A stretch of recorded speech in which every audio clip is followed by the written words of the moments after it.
Well, let me introduce Tom Farrell to talk about his Turtle Creek scratch building project on his model railroad. Tom, welcome.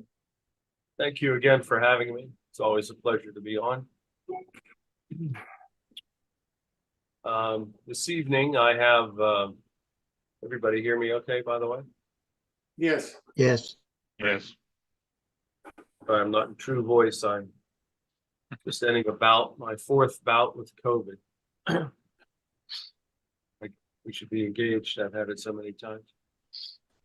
Okay, so this is part 5 of my Turtle Creek tunnel and mining scene. This evening, I first want to start with, it was pointed out that I had a little misspelling on the Ananga mine last week, but I have fixed this, and as soon as I get the approval here from Ron, Father Ron, I'll put it on layout.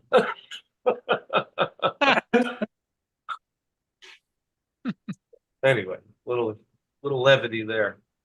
He gave you his blessing.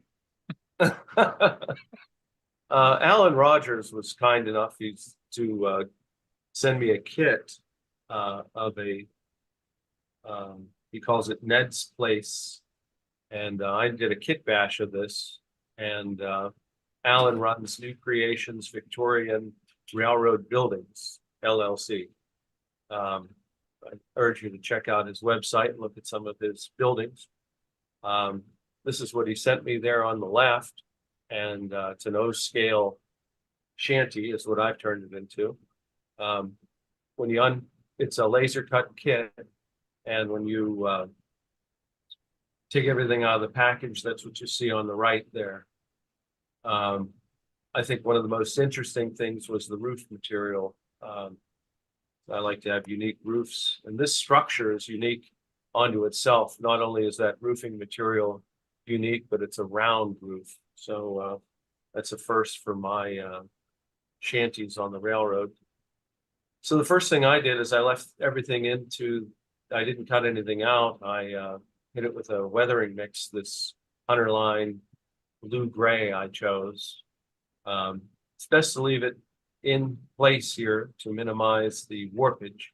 Although this is pretty thick material, so I suspect you wouldn't necessarily get any warpage, but nevertheless I stained it in place. And then I began assembling it. I could have used yellow glue, but I put it together quickly with super glue. When I was cutting this door out, I did manage to break this, but it just adds to the model. It is rather robust material. So I'll show you. First thing I did is after I had it all together, is I painted it black on the inside, which is my trademark. I don't like to detail the insides of my buildings, so I painted it with a flat acrylic black. It wasn't really necessary, but I put in these corner braces to further strengthen the model. It's just a bad habit of mine, or a habit of mine. And then I started with the roofing material. I cut it with just regular scissors. It unrolls. And I just cut a single large piece, super glued it to the roof. I'll show you how I go on from there. The other addition I made in my kit bash is it doesn't really come with windows, so I put a window in here. And then I put some layering of this sheet metal. I just super glued it, cut random pieces in place, super glued it onto the top here. I super glued a piece right on the side, put these wooden pieces to hold it in place. Here's some of that trim. Remember I mentioned how this is a very robust laser cut kit. I don't know the thickness, but I'm guessing 040 or something like that. So I trimmed it out because I didn't want those exposed edges.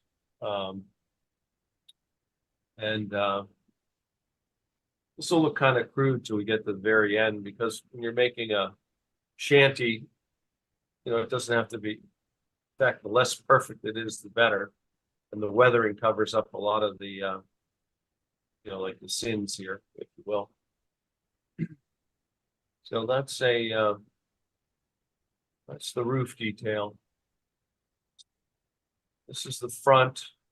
You know, I added, this is not per the kit. I just added a piece of scrap here, some scrap wood. I added this decking. This is not part of the kit. These are just 1x6, 1x4s. These are 2x6s, scale lumber. Just with my X-Acto knife, I just cut into this to weather it a little bit. I put a couple random boards in here. This is another deviation. I'm making this a shanty on the side of a mountain.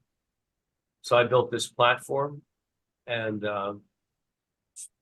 this photograph's a little askew. It is parallel and perpendicular. It's just a bad photograph.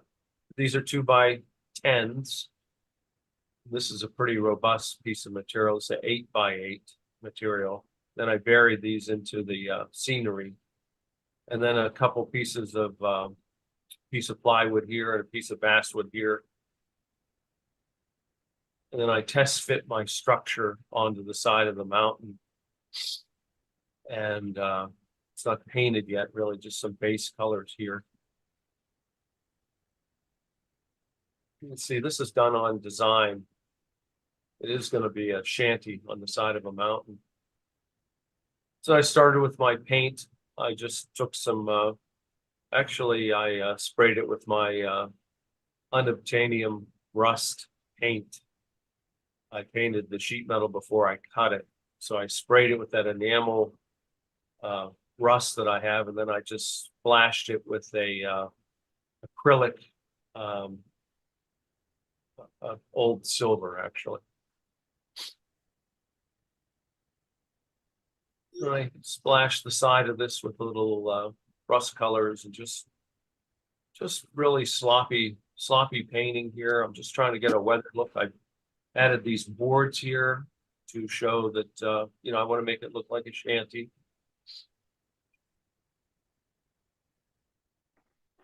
Now the model's starting to come alive because the weathering's starting to work. My half in focus photograph here. I mean, that's a nice look right there. See, it looks like chip paint. That's what we're trying to get here. Same with up in here. Yeah, I fixed that. All this is a layering process, but it, you know, this is magnified about 4 times, 5 times its actual size. If it holds up at this magnification, it looks magnificent at scale. There, now it's really coming along there.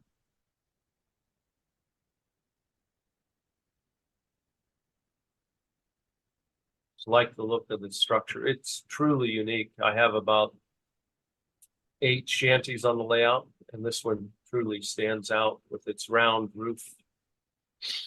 And this tin plate is something I've never seen before. There, I've glued it in place. It's on the edge of the layout, so I can't help it. There's no background on this part here.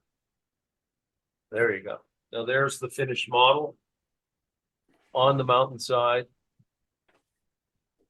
I mean, it looks shack-like.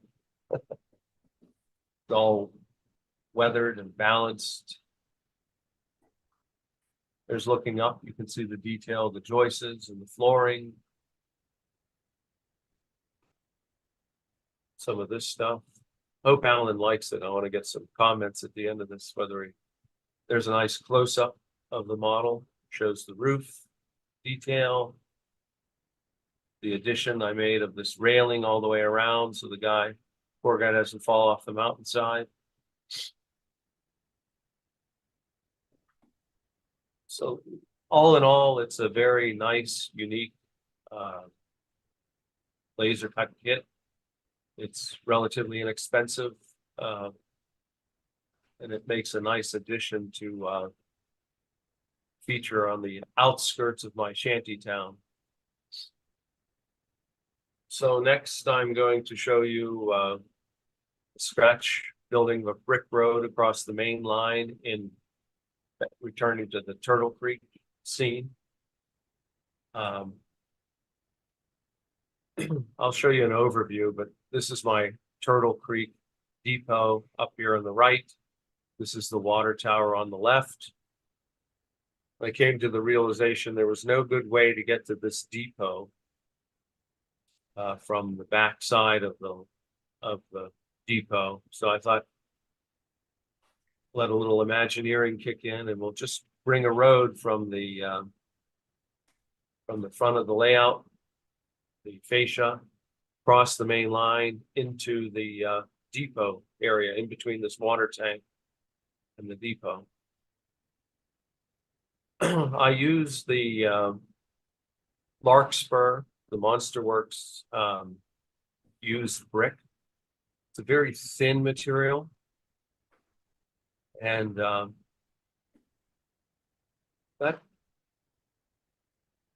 the first thing I did is I cut these runners into the side. I took out the ballast, and then I cut these runners, and then I super glued these runners in between the rails, in between the main line here. It's a dual track main line. That would give me something to support the Larkspur Monster Works brickwork. I did wind up putting a piece of reinforcement plywood on the reverse of this, because this is a very flimsy material, especially when it's laser cut. I didn't want anybody poking their finger through this down the road. So I did back these with plywood. And I tried to get it as flush below the rail, but flush to this rail point. So I hand filed it in place, so I got a very tight fit. And I super glued everything down. And then the next piece was the same. I got a reasonably nice fit here. And I put a piece of plywood behind this, just super glued on there. You have to use super glue because a water-based, even a yellow glue, this would warp. You have to put weights on it. A lesson I learned earlier. Next up was this portion. Now, if you just glued the brick material onto the ties, it wouldn't be high enough. It'd be quite a bump for a scale vehicle to go across.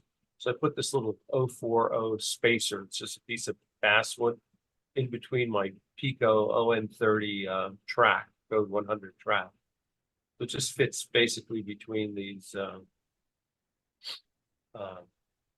rail heads. And then I glued the Larkspur material down there, and then I I took a box car and I just rolled it back and forth, and there was no clearance issues. Then I super glued it down in place. I did remove all the ballast from this prior to gluing down my spacer. I found if you don't remove the ballast and your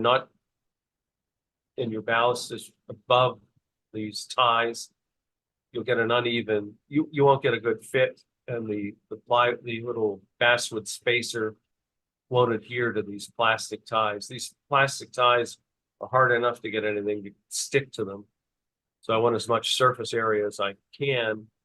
So I removed all the ballast, it came right out, and then I scratched this, because I usually, when I ballast, I get all kinds of glue and things on there. So I wanted to get down to the plastic. So I scraped these ties clean. Then I started the staining process. This is a acrylic rust wash, which I find makes a great brick. So I flooded this with a Vallejo rust acrylic wash as basically a base coat. And I began adding black cinders to the side here to build up this, build up the sides. And I did consider putting in a concrete footer here, but I just didn't. I just made it cinder siding. So Then I use some of this Roberts brick mortar formula, which you shake well because it all settles to the bottom here. This stuff's still available, and as you'll see, I mean, it's looking very white here, but it dries out. This combination of this rust acrylic wash and this Roberts brick mortar is a winning combination. Makes for a very, this isn't even the finished picture, but it makes for a very realistic, you have to put it on there a couple coats, very realistic brick street. You can see my path is nearly complete here. There you go. So there, I mean, that looks just about as real as you can get. So there's mortar in here. This is used brick coming from the Western Pennsylvania, the city of Pittsburgh. We had more than our fair share of brick streets, and this pretty much approximates what that looks like. So this includes the weathering here, and this doesn't here. So you can see how there's a pullback. Now you see where this is in relationship to the depot and the water tower. The depot's in place, the water tower's just still sitting there on unweathered pads, but that'll come along. And I've built up the cinders here a little bit. There you go. Now we're getting to the so I've put yet another wash on here, and my recollection of where I grew up, that's what those streets look like, just like that.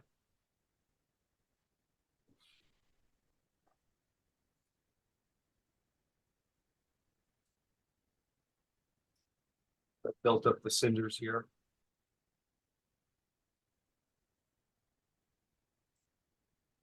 That is the finished scene.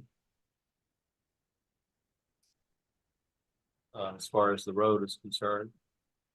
This wave in here was, despite my efforts to plywood back this, it worked anyway, but I like the warp because these roads are not perfectly flat. They have all these bumps. If anybody's had the pleasure of driving a car in Pittsburgh on one of these brick streets, this is what you get. Waves, potholes.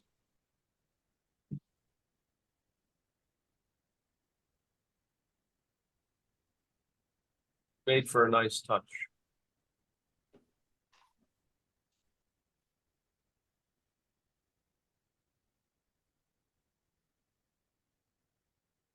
Driver there in the car. There's a nice close-up of that water tower, by the way. That has a nice look to it with all these different colors. It's like a painting, all these different colors. It's a nice effect there.